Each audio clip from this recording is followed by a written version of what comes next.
जगह जगह महापंचायत कर रहे हैं। अब उत्तर प्रदेश के राजधानी लखनऊ में महापंचायत की सवाल बड़ा है कि आंदोलन बहाना, उत्तर प्रदेश चुनाव निशाना है।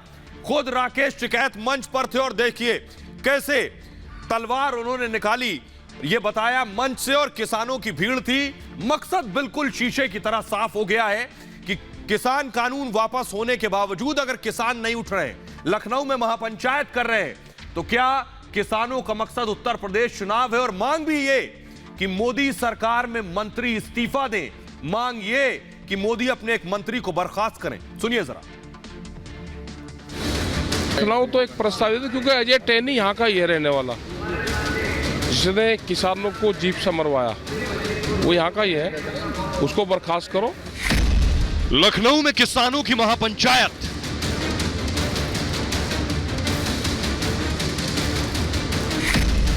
तंबू नहीं उठाएंगे किसान।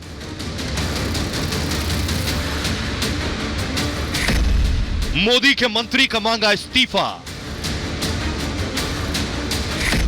गृह राज्य मंत्री को बर्खास्त करने की मांग। 3 कृषि कानूनों को वापस लेने का, रिपील करने का निर्णय लिया है। किसान कानून तो वापस हो गया, लेकिन किसान टस से मस होने को तैयार नहीं। किसानों को अब मोदी के मंत्री की कुर्सी चाहिए। किसानों की मांग है कि मोदी के मंत्री इस्तीफा दें, तभी बॉर्डर खाली होगा। लखीमपुर खीरी में किसानों पर गाड़ी चढ़ाने के आरोपी के पिता गृह राज्य मंत्री अजय मिश्रा को बर्खास्त करने की मांग की है। लखनऊ तो एक प्रस्तावित है क्योंकि अजय टैनी यहाँ का ही रहने वाला, जिसने किसानों को जीप से मरवाया, वो यहाँ का ही है, उसको बर्खास्त करो और एमएसपी पे गारंटी कानून बनाओ। 750 किसान शहीद हुए हैं, उनका ध्यान रखा जाए। दरअसल आंदोलन बहाना है और यूपी चुनाव निशाना है। उत्तर प्रदेश में अगले साल चुनाव होने हैं और कुछ लोग चाहते हैं तब तक मामले को जिंदा रखा जाए और इस आंदोलन के बहाने सियासी रोटी सेकी जाए। किसानों के खिलाफ जो मुकदमात हैं वो वापस होने चाहिए। अगर लखीमपुर में 25 लाख रुपए कंपनसेशन दिया जा सकता है तो इन किसानों के परिवार को क्यों नहीं दिया जा सकता? जो 500-600 लोग खुली सड़क पे जिन्होंने अपनी शहादत दी है, कांग्रेस पार्टी किसानों के साथ खड़ी है। करीब 1 साल से किसान दिल्ली से सटे बॉर्डर पर बैठे हैं। प्रधानमंत्री मोदी के तीनों कानून वापस लेने के बाद भी किसान महापंचायत से लेकर संसद कूच का कार्यक्रम चल रहा है। लखनऊ के मंच से टिकैत ने फिर कहा कि वो आंदोलन से पीछे नहीं हटेंगे। हमारे मसले 3 नहीं हैं, जो 17 कानून और पार्लियामेंट में आ रहे हैं वो भी हमारे मसले हैं। सरकार या तो बातचीत कर ले, 16 माथी बातचीत कर ले सरकार, नहीं तो हम जाने वाले नहीं हैं। ये आंदोलन हमारा पूरे देश भर में चलेगा, हम उनकी खिलाफत पूरे देश भर में करेंगे। तीनों कानून वापस होने के बाद पहली बार उत्तर प्रदेश के दौरे पर पहुंचे बीजेपी अध्यक्ष जेपी नड्डा ने कहा कि बीजेपी किसानों के साथ है और बीजेपी की सरकार ने हमेशा किसानों के लिए काम किया है। जो काम किसान के लिए किया वह काम मोदी जी के बराबर का किसी किसान नेता ने नहीं किया। इस बात को भी हमको समझना चाहिए। 2014 में 20,000 का बजट होता था, 20,000 करोड़ का बजट, आज 1,23,000 करोड़ का किसान का बजट है, एग्रीकल्चर का बजट। और आइए अब आपको बताने जा रहे हैं, बिल्कुल साफ सियासत है कि कैसे उत्तर प्रदेश से जुड़े मुद्दों को उठाओ और जो ना संभव हो वो मांग रख दो। ऐसी ही मांग है मोदी के मंत्री के इस्तीफे की। देखिए जरा, किसानों का कहना है कि अजय मिश्रा को बर्खास्त किया जाए। लखीमपुर कांड पर अब सियासत शुरू हो गई है। देखिए जरा क्या कह रहे हैं अब नेता। गृह राज्य मंत्री के इस्तीफे पर अड़े हैं ये किसान। ये तस्वीर भी हम आपको दिखा रहे हैं। गृह राज्य मंत्री अजय मिश्रा को बर्खास्त करने की मांग हो रही है कि इनका इस्तीफा लिया जाए। कैबिनेट विस्तार में आपको याद होगा गृह राज्य मंत्री बने थे अजय मिश्रा और इसके अलावा लगातार दूसरी बार लखीमपुर से सांसद चुने गए। ब्राह्मण वोटरों पर अजय मिश्रा की अच्छी खासी पकड़ मानी जाती है, इसलिए उन्हें शामिल किया गया कैबिनेट में। किसानों ने आंदोलन वापसी के लिए यह शर्त रख दी है कि अजय मिश्रा को हटाया जाए। लखीमपुर केस की सुप्रीम कोर्ट में सुनवाई चल रही है अब तक। आइए अब आपको बताऊं, मंत्री के बेटे की गिरफ्तारी हो चुकी है इस मामले में और लखीमपुर को लेकर अब तक किसान इस आंदोलन को आगे बढ़ाते रहे, लेकिन आपको बताने जा रहा हूं कैसे जो किसान नेता आप कह रहे हैं कि बंगाल में तो मोदी को छोटा इंजेक्शन दिया था, अब बीजेपी को यूपी में बड़ा इंजेक्शन देंगे। यानी सीधा और साफ है कि मकसद चुनाव है उत्तर प्रदेश का। उत्तर प्रदेश में अगले कुछ महीनों में चुनाव होने वाले हैं। बीजेपी ने तैयारी तेज कर दी है। आज बीजेपी अध्यक्ष जेपी नड्डा और मुख्यमंत्री योगी आदित्यनाथ गोरखपुर में थे। इससे पहले प्रधानमंत्री मोदी भी लखनऊ के दौरे पर थे, लेकिन इन सब के बीच आज लखनऊ में किसानों की महापंचायत हुई। मंच से एक एक किसान नेता ने सियासी तीर छोड़े। राकेश टिकैत ने कहा कि आंदोलन खत्म होने नहीं जा रहा है, सरकार अजय मिश्रा को हीरो बनाना चाहती है, लेकिन वो ऐसा होने नहीं देंगे। दरअसल इस महापंचायत में लखीमपुर हिंसा में मृतक किसानों के परिवारों को बिठाया गया, साथ ही मंत्री अजय मिश्रा टेनी की बर्खास्तगी का मुद्दा उठाया गया। महापंचायत को संबोधित करते हुए योगेंद्र यादव ने केंद्र सरकार पर हमला बोला। योगेंद्र यादव ने कहा कि बंगाल में छोटा इंजेक्शन दिया, उत्तर प्रदेश में बड़ा इंजेक्शन लगेगा। सवाल यह है किस इंजेक्शन की बात कर रहे हैं, मतलब बिल्कुल साफ है। इंजेक्शन का मतलब है बीजेपी को उत्तर प्रदेश चुनाव हरवाने से। जिस लखीमपुर खीरी की घटना पर किसान नेता और राकेश टिकैत मंत्री की बर्खास्तगी की मांग कर रहे हैं, आपको याद होगा राकेश टिकैत ने जब किसान पोस्टमार्टम के लिए तैयार नहीं थे लखीमपुर खीरी में, तब टिकैत ने किसानों और प्रशासन के बीच समझौता करवाया था। यह तब हुआ था प्रियंका और अखिलेश को लखीमपुर जाने के रास्ते में रोक लिया गया था। जबकि टिकैत लखीमपुर पहुंचने में कामयाब हुए। टिकैत ने समझौता करवाया और टिकैत समझौता करवाने के वक्त उन्होंने अजय मिश्रा यानी मंत्री की बर्खास्तगी की मांग नहीं की थी। लेकिन आज जब किसान कानून वापस हो गए हैं, यूपी में 2-3 महीने बाद चुनाव है, तो टिकैत दूसरी मांग के साथ सामने आए कि अब तो अजय मिश्रा का इस्तीफा भी चाहिए। तीनों कानून की वापसी के बाद एक बार फिर टिकैत इसको मुद्दा बनाने लगे हैं क्योंकि उत्तर प्रदेश में चुनाव में बस कुछ ही वक्त बचा है और अब आंदोलन का मकसद साफ साफ सियासी दिखने लगा। उत्तर प्रदेश में योगी आदित्यनाथ को कुर्सी से हटाने के लिए आंदोलन को लंबा खींचने का प्लान है और इसी वजह से लखनऊ में किसान महापंचायत का आयोजन किया गया और मंच से यह संदेश देने की कोशिश की गई कि आंदोलन अभी खत्म नहीं होने जा रहा। आइए अब आपको सुनवाने जा रहे हैं कि कैसे आंदोलन में मौजूद आंदोलनजीवी किसान क्या कह रहे हैं और उत्तर प्रदेश का आम आदमी, आम वोटर क्या कह रहा है। सुनिए जरा दोनों को। यह आंदोलन बहाना है, यूपी चुनाव निशाना है। सुनिए। धरना प्रदर्शन बढ़ता जाएगा जब तक हमारी ये 6-7 शर्तें नहीं पूरी होंगी, तब तक हम लोग गाजीपुर बॉर्डर, सिंगो बॉर्डर, टिकरी बॉर्डर बैठे रहेंगे हर जगह पे। किसानों से बनते हैं, किसानों से ये नीचे गिरेंगे। अब इनको गिरा के हम लोग दिखाएंगे कैसे गिराया जाता है। कौन भारत का किसान है जो लाल किले पर जाकर तिरंगा उतार कर अपना झंडा फहराएगा, दूसरे देश का और पाकिस्तान का नारा लगाएगा? ये सारे के सारे आतंकवादी हैं, देशद्रोही हैं और सभी विरोधी पार्टियों का सही इनको मिला हुआ है। हमेशा जा जाके ये लोग ऐसा करते रहते हैं।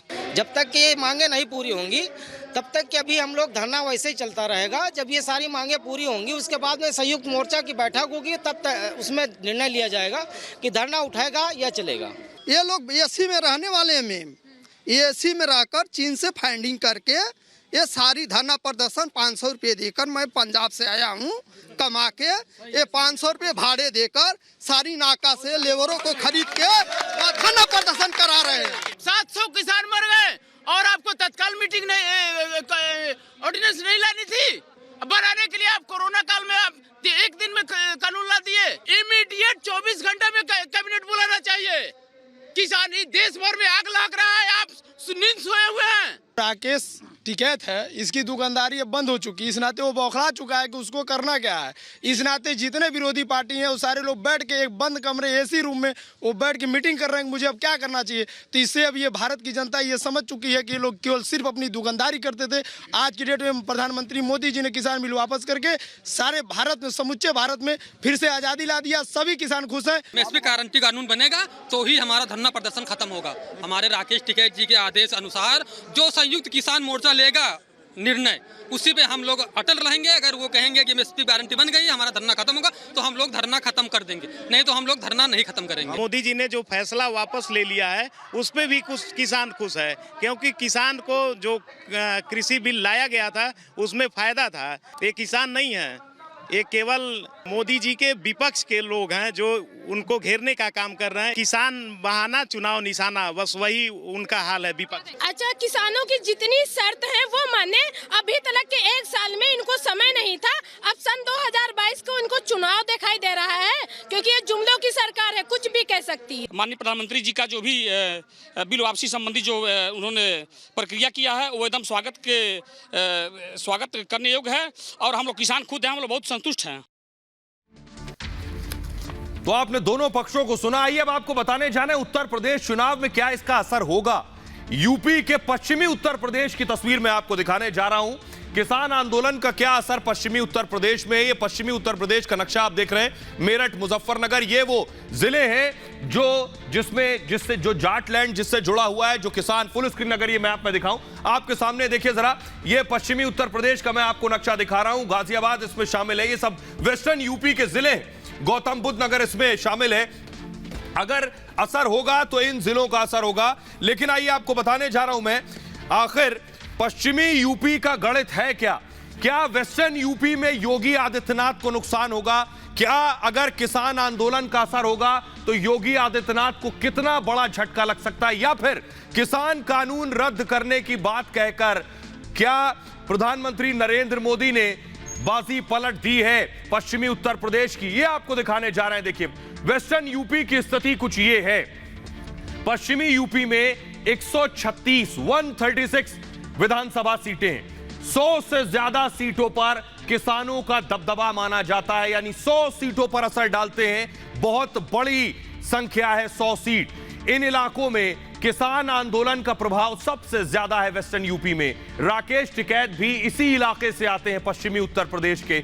2017 में, ये देखिएगा बड़ी चीज ये, 2017 में बीजेपी ने यहां बहुत शानदार प्रदर्शन किया था पश्चिमी उत्तर प्रदेश में, जहां इस आंदोलन का ज्यादा असर है।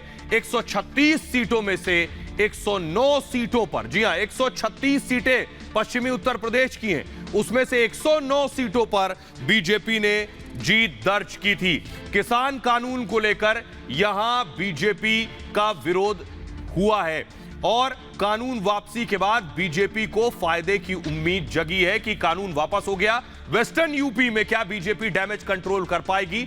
समाजवादी पार्टी, आरएलडी गठबंधन, अगर इनमें हुआ, एसपी और आरएलडी यानी जैन चौधरी और अखिलेश का गठबंधन हुआ, तो क्या समीकरण बदल सकते हैं? जाट और मुस्लिम वोटर हार जीत में बेहद अहम माने जाते हैं। ये आरएलडी का कभी दबदबा हुआ करता था इस इलाके में, और मुजफ्फरनगर दंगों के बाद यहां के समीकरण बदल गए, और 2014 में जाट वोटर बीजेपी में शिफ्ट हुए थे। 2014 के इलेक्शन के दौरान पश्चिमी यूपी में 32% आबादी मुस्लिम वोटर्स की है, और इसी इलाके में 12% जाट वोटर है, यानी ज्यादातर नजर अखिलेश और जैन चौधरी की मुस्लिम और जाट वोटों पर है। दलित वोटरों की संख्या भी करीब 18% है पश्चिमी यूपी पर। ओवैसी की भी नजर है, और ओवैसी की नजर ऐसे ही नहीं, आपको दिखाने जा रहे हैं वो तस्वीर। आइए आपको दिखाते हैं कि कैसे असदुद्दीन ओवैसी इस पूरी जंग में कूद पड़े। असदुद्दीन ओवैसी का किसान कानून से भले ही कोई लेना देना ना हो, लेकिन ओवैसी उत्तर प्रदेश के चक्कर लगा रहे हैं। 100 सीटों पर चुनाव लड़ने की तैयारी है। ओवैसी ने देखा कि किसान कानून वापस हो गया, कैसे किसान एकजुट हो गए, अब कैसे मुसलमानों को एकजुट किया जाए, इसके लिए सीए की धमकी फिर से असदुद्दीन ओवैसी दे रहे हैं। उनका कहना है कि एक और शाहीन बाग बना देंगे, यानी यूपी को शाहीन बाग बनाने की धमकी दे रहे हैं। जरा सुनिए ओवैसी को राकेश टिकैत भी जवाब दे रहे हैं, और बीजेपी भी। सुनिए जरा। और हम मोदी जी को बताना चाहेंगे, बीजेपी को बताना चाहेंगे कि जिस तरह आपने ये तमाम किसानों के लिए ये 3 कानूनों को, कृषि कानूनों को वापस लिया, हम आपसे इस बात का डिमांड करते हैं कि CAA कानून को भी वापस लिया जाए। अगर NPR और NRC का कानून बनाएंगे तो हम दोबारा रोड पे निकलेंगे, यहीं पर भी शाहीन बाग बनेगा इंशाअल्लाह ताला, याद रखो। उनका चाचा है भाई, ये तो चाचा भतीजाओं की पार्टी है, अपना कह दे वो कर लेंगे।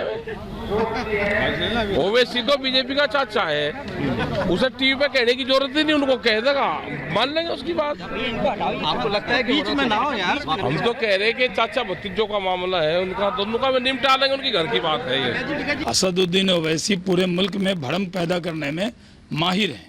सीए कानून किसी अपने देश के लोगों के ऊपर नहीं लागू होता, लेकिन ओवैसी साहब यूपी के चुनाव में गए हैं तो इस पर कुछ भ्रम पैदा करके अपनी सियासत करना चाहते हैं, वो नहीं होने वाला है इस तरह। और ये कह देना कि सब जगह शाहीन बाग बना देंगे तो ये ख्वाब उनके अधूरे रहेंगे, कभी पूरे नहीं होंगे। आइए खबरों में आगे बढ़ते हैं और आज की अगली बड़ी खबर है, लखनऊ में आज जन्मदिन मना रहे थे। हम अगली बड़ी खबर की तरफ बढ़ेंगे, उससे पहले आपको बता दें कि कैसे असदुद्दीन ओवैसी दरअसल दांव लगा रहे हैं मुस्लिम वोटों पर और क्या फर्क पड़ने वाला है असदुद्दीन ओवैसी के इस दांव का। आइए जल्दी से आपको दिखाते हैं, फिर मुलायम सिंह यादव के जन्मदिन की बात करेंगे। उत्तर प्रदेश चुनाव पर असदुद्दीन ओवैसी की नजर है, मुस्लिम वोट पर ओवैसी का सीधे सीधे निशाना है और किसानों की तरह वो चाहते हैं मुसलमानों की गोलबंदी सीए पर वो कर सके। अखिलेश के वोट बैंक में सेंधमारी की तैयारी है असदुद्दीन ओवैसी की। मायावती प्रियंका के वोट काटने की चाल है उनकी, शाहीन बाग वाली धमकी, और पश्चिमी यूपी के 32% मुस्लिम वोटरों पर नजर है। बढ़ते हैं आगे। बहरहाल आज की एक और अगली बड़ी खबर है, मुलायम सिंह यादव आज अपना जन्मदिन मना रहे थे, लखनऊ में जन्मदिन मनाया और सैफई में दंगल। जल्दी से पहली तस्वीर मैं दिखाने जा रहा हूं, यह है मुलायम सिंह यादव ने जो केक काटा है। अखिलेश यादव और राम गोपाल थे, मुलायम सिंह को अपने हाथ से केक खिलाया। यह लखनऊ की तस्वीर है। दूसरी तस्वीर दिखाता हूं आपको, यह है चाचा शिवपाल, ये लखनऊ में नहीं थे, ये थे इटावा में। बड़े भाई के जन्मदिन पर लखनऊ में नहीं इटावा में दंगल करवा रहे थे, सैफई में। दूसरी तस्वीर मैं आपको दिखाऊंगा, यानी एक जगह नहीं पहुंचे शिवपाल, शाम को पहुंचे हैं मुलायम सिंह यादव को बधाई देने के लिए। तो आज उम्मीद थी कि चाचा भतीजे के बीच की दरार पड़ जाएगी जन्मदिन के बहाने ही सही, लेकिन वो हो ना सका। देखिए जरा रिपोर्ट।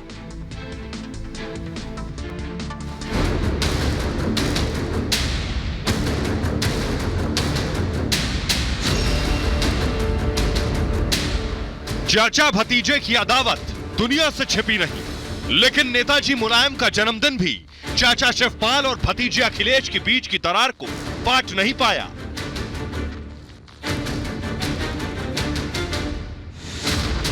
अखिलेश पिता मुलायम का जन्मदिन लखनऊ में मना रहे थे तो चाचा बड़े भाई मुलायम के इंतजार में इटावा में दंगल लगाए बैठे थे। 83 साल के हो चुके मुलायम के लिए बेटे अखिलेश ने 83 किलो का लड्डू मंगवाया था। आज हमारा जन्मदिन मनाया जा रहा है, लेकिन हमें बड़ी सबसे खुशी तब होगी कि हमारे गरीब से गरीब लोगों का जन्मदिन मनाया जाए। समझे जी, आप सबका जन्मदिन मनाया जाए इसी तरह, और हमें बुलाइए, हम आपके जन्मदिन पे आ जाऊंगा। समझे हाँ, ये हम आपको आपने जिस तरह से हमारा सम्मान किया है, स्वागत किया है, इसके लिए बहुत आभारी रहूंगा और आपको विश्वास दिलाता हूं, जो आशा हम तक करते हो मैं आशा पूरी करके दूंगा आपके साथ। तो चाचा सैफई में भाई के बर्थडे केक की मोमबत्तियां अकेले ही फूंक रहे थे। मुलायम के जन्मदिन पर लखनऊ में बैंड बाजा बज रहा था, हवन पूजन हो रहा था, लेकिन शिवपाल इस इंतजार में थे कि भाई उनके साथ इटावा में रहेंगे। नेताजी का जन्मदिन है, लोगों को बहुत उम्मीदें थी। लखनऊ से चले थे, नेताजी से बोल के आए थे, और हमारी जो प्रगतिशील समाजवादी पार्टी बनी है नेताजी के आदेश से बनी है। लगा क्या, नेताजी ने कहा कि हमारी बात सब लोग मानेंगे, नहीं मानता है कोई तो हम तुम्हारा प्रचार करेंगे। ये चाचा भतीजे के बीच जमी बर्फी थी जो मुलायम के जन्मदिन के दिन भी पिघल न सकी। भतीजे ने बेशक चाचा को किनारे लगा दिया हो, लेकिन मुख्यमंत्री न बन पाने की कसक आज भी शिवपाल के मन में किसी कोने में जिंदा है। समाजवादी पार्टी के विधायक थे 143, सारे के सारे हमारे साथ थे। 40 विधायक हमने जो हम अपने साथ किए थे वो तो थे ही, और उनके साथ साथ 25 बीजेपी के विधायक थे, उसके साथ अजीत सिंह के विधायक, उसके साथ कल्याण सिंह के विधायक, मैं कल्याण सिंह अजीत सिंह हमारे साथ। तो बताओ हम बन सकते? हम बन सकते? भतीजे के साथ शिवपाल बेशक मंच पर ना आना चाह रहे हों, लेकिन शाम होते होते शिवपाल बड़े भाई मुलायम को जन्मदिन की बधाई देने उनके आवास पर पहुंच गए, उनके साथ बैठे, उनसे आशीर्वाद लिया। लेकिन सियासी पहलवान मुलायम सिंह यादव पसोपेश में हैं कि जीत का आशीर्वाद बेटे अखिलेश को दें या छोटे भाई शिवपाल को। और आइए अब आपको बताने जा रहे हैं कि आखिर क्या चाचा शिवपाल भतीजे अखिलेश की साइकिल पर बैठेंगे, और बैठेंगे तो कितना मुश्किल है उनके लिए और कितनी परेशानी होगी अखिलेश के लिए। आइए आपको दिखाने जा रहे हैं, ये देखिए जरा, अखिलेश यादव साइकिल पर बैठे हैं और चाचा इंतजार में हैं कि भतीजा सीट में कहीं जगह दे तो मैं भी बैठ सकूं। दरअसल परेशानी क्या है, 2017 में दोनों ने, चाचा भतीजे ने अलग अलग चुनाव लड़ा। अखिलेश को चुनाव में 48 सीट मिली, शिवपाल जसवंत नगर से जरूर जीते लेकिन कुछ खास कामयाबी नहीं मिली। 2022 से पहले साथ आने की चर्चा जरूर चल रही है एक बार फिर से, दोनों में समझौते की कोशिश तेज हो गई है, लेकिन दोनों पार्टियों का क्या विलय होगा यह बड़ा सवाल है। गठबंधन पर भी क्या बात बनेगी दोनों के बीच, क्योंकि गठबंधन के लिए शिवपाल यादव ने शर्त रख दी है, और शिवपाल यादव थोड़ी बहुत नहीं 100 सीटें मांग रहे हैं अखिलेश से कि मुझे 100 सीट दो और 100 सीटों पर मैं चुनाव लड़ूंगा। तो क्या अखिलेश अकेले ही साइकिल चलाएंगे या चाचा इंतजार करेंगे? लेकिन इस बीच तस्वीर आपको दिखाऊं और यह भी बताता हूं कि आखिर किस किस ने मुलायम सिंह यादव को बधाई दी है, मुलायम सिंह यादव को जन्मदिन की बधाई दी है। बेशक मुलायम सिंह यादव के बेटे और भाई में यह लड़ाई चल रही हो, लेकिन सियासी विरोधियों ने मुलायम सिंह यादव को जन्मदिन की बधाई दी है। उनमें प्रधानमंत्री नरेंद्र मोदी शामिल हैं, उनमें सचिन पायलट शामिल हैं, और इसके अलावा जो बधाई देने वाले हैं उनमें योगी आदित्यनाथ भी हैं जिन्होंने मुलायम सिंह यादव को बधाई दी है। आइए आपको दिखाने जा रहे हैं, देखिए जरा किसने किसने ट्वीट कर बधाई दी है मुलायम सिंह यादव को। आपके सामने ग्राफिक जल्दी से मैं दिखाऊंगा, ये देखिए मुलायम सिंह यादव को प्रधानमंत्री ने ट्वीट कर बधाई दी। उन्होंने लिखा है, यूपी के पूर्व मुख्यमंत्री मुलायम सिंह यादव को जन्मदिन की शुभकामनाएं। उन्होंने लिखा, देश की राजनीति में उन्होंने अपना महत्वपूर्ण योगदान दिया है, मैं उनके स्वस्थ जीवन की कामना करता हूं। प्रधानमंत्री के अलावा योगी आदित्यनाथ ने भी मुलायम सिंह को बधाई दी। उन्होंने लिखा, पूर्व सीएम मुलायम सिंह यादव जी को जन्मदिन की बधाई, और प्रभु श्री राम से, खासतौर पर उन्होंने लिखा, प्रभु श्री राम से आपके उत्तम स्वास्थ्य की कामना करता हूं। सचिन पायलट ने ट्वीट किया, उन्होंने लिखा, मुलायम सिंह यादव जी को जन्मदिवस की हार्दिक शुभकामनाएं, मैं ईश्वर से आपके स्वस्थ जीवन की कामना करता हूं। आइए, शिवराज सिंह चौहान ने ट्वीट करके लिखा, उत्तर प्रदेश के पूर्व मुख्यमंत्री श्री मुलायम सिंह यादव जी को जन्मदिन की हार्दिक बधाई, ईश्वर आपको उत्तम स्वास्थ्य सुदीर्घ जीवन प्रदान करे, बहुत बहुत शुभकामनाएं। आइए अब आपको सुनवाते हैं, तेजस्वी यादव ने भी ट्वीट कर उन्हें बधाई दी है। उत्तर प्रदेश के पूर्व मुख्यमंत्री, समाजवादी पार्टी के संस्थापक, समाजवाद के ध्वजवाहक, गरीब किसानों के नेता, अभिभावक, ये आदरणीय मुलायम सिंह यादव जी को शुभकामनाएं, अनंत शुभकामनाएं। आइए अब आपको सुनवाते हैं कि जेपी नड्डा ने, यानी एक तरफ मुबारकबाद मुलायम सिंह यादव को, लेकिन सियासत की मजबूरी है कि जेपी नड्डा उत्तर प्रदेश में थे तो अखिलेश यादव पर जेपी नड्डा ने हमला किया। सुनिए जरा। देखिए, मैं तो नहीं लगवाऊंगा अभी वैक्सीन, मैंने अपनी बात कह दी, और वो भी बीजेपी लगाएगी उसका भरोसा करूंगा मैं? अरे जाओ भाई, अरे अपनी सरकार आएगी सबको फ्री वैक्सीन लगेगी। आपके यहाँ के नेता बोल रहे थे ये बीजेपी की वैक्सीन है, ये मोदी की वैक्सीन है, अब किसकी वैक्सीन लगा के घूम रहे हो? तुमको भी मोदी वैक्सीन ही लगी है,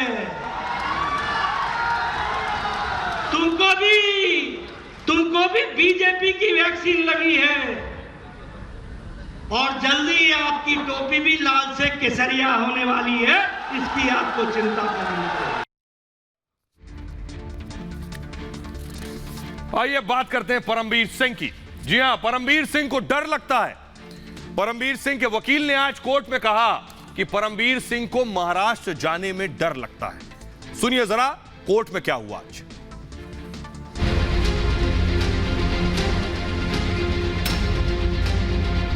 I have no comments. I have no comments. Parambir Singh को डर लगता है। पूर्व कमिश्नर को जान का खतरा। अब परमबीर का टाइम पूरा हुआ। I have no comments. I have no comments. It's a relief for you to... No, I have no comments. Mumbai police का वो कमिश्नर जिस पर वसूली के आरोप लगे, जिसकी तलाश में मुंबई पुलिस ने चप्पा चप्पा छान मारा, जिसको भगोड़ा घोषित करने की तैयारी लगभग पूरी हो चुकी है, वो परमबीर सिंह हिंदुस्तान की जमीन पर मौजूद है। हम ये नहीं कहते हमारे खिलाफ कोई इंक्वायरी नहीं होनी चाहिए। अगर हम गिल्टी हैं तो डेफिनेटली सजा होनी चाहिए, लेकिन एक इंडिपेंडेंट एजेंसी से हमारी इंक्वायरी होनी चाहिए so that there is no prejudice. जो अब तक फरार था वो अब देश की सबसे बड़ी अदालत का दरवाजा खटखटा रहा है और मुंबई में अपनी जान को खतरा बता रहा है। आज कोर्ट में परमबीर सिंह की याचिका पर सुनवाई हुई। कोर्ट में परमबीर की तरफ से उनके वकील ने कहा, परमबीर सिंह देश में ही है, मुद्दा यह है कि जैसे ही वो महाराष्ट्र में एंट्री करेंगे उनकी जान को खतरा बढ़ जाएगा। आप कह रहे हैं कि आपको पुलिस से खतरा है, तो आप दूसरे लोगों के लिए क्या उम्मीद रखते हैं? जिन लोगों ने एफआईआर दर्ज कराई है वो बुकी हैं, गंभीर वारदातों में शामिल हैं। कृपया मेरे लिए कुछ तारीख दें। हाईकोर्ट कहता है कैट में जाओ, लेकिन ये कैसे संभव है? 29 फरवरी 2021 को पुलिस कमिश्नर बनाया गया। 17 मार्च 2021 को तबादला हो गया। 20 मार्च को मैंने मुख्यमंत्री को पत्र लिखा। 24 मार्च को मैंने अदालत का दरवाजा खटखटाया। मैं चाहता हूं कि सीबीआई इस मामले की जांच करे। 15 अप्रैल को मैं डीजीपी को बुलाता हूं। 15 अप्रैल से आगे तक की व्हाट्सएप ट्रांसक्रिप्ट है। उनका कहना है कि 20 मार्च के पत्र को वापस लो, नहीं तो मेरे पास निर्देश है कि कई मामले दर्ज किए जाएं। वो कहते हैं कि मुझे गृह मंत्री के साथ शांति बनानी होगी। मुझे कोर्ट सीबीआई के किसी अधिकारी के सामने पेश होने के लिए कहे। मैं उनके सामने पेश होने के लिए तैयार हूं। कृपया मेरी याचिका पर गौर कीजिए। सीबीआई का क्या रुख था? शुरुआती रुख, मामला कैट जाना था या नहीं। क्या सीबीआई पार्टी है? जी, यहां भी कैट के पास 226 के अधिकार नहीं है। याचिकाकर्ता पूरी तरह भारत में है। हाई कोर्ट में जो याचिका लगाई गई है वो इस केस को सीबीआई के पास भेजने के लिए है। हमें यह बहुत परेशान करने वाला लगता है। आम आदमी का क्या होता होगा? सीबीआई मामले की जांच कर रही है। दूसरे पहलुओं को भी सीबीआई को सौंपा जाना है। सीबीआई और राज्य का रुख कुछ नहीं है। इस याचिका पर पहले ही फैसला हो चुका था। नोटिस 6 दिसंबर को जारी किया जा चुका है। मुझे कोर्ट से कुछ मदद चाहिए। याचिकाकर्ता जांच में शामिल हो, उसे गिरफ्तार नहीं किया जाएगा। तो इस मामले में 6 तारीख को आगे सुनवाई होगी, लेकिन परमबीर सिंह को जांच में शामिल होना होगा जब उन्हें एजेंसी बुलाएगी। बहरहाल ये भारत की बात है में इतना ही। एक छोटा सा ब्रेक के लिए रुक रहे हैं। अपना बहुत ख्याल रखिए, लौट रहे हैं कुछ ही पलों में।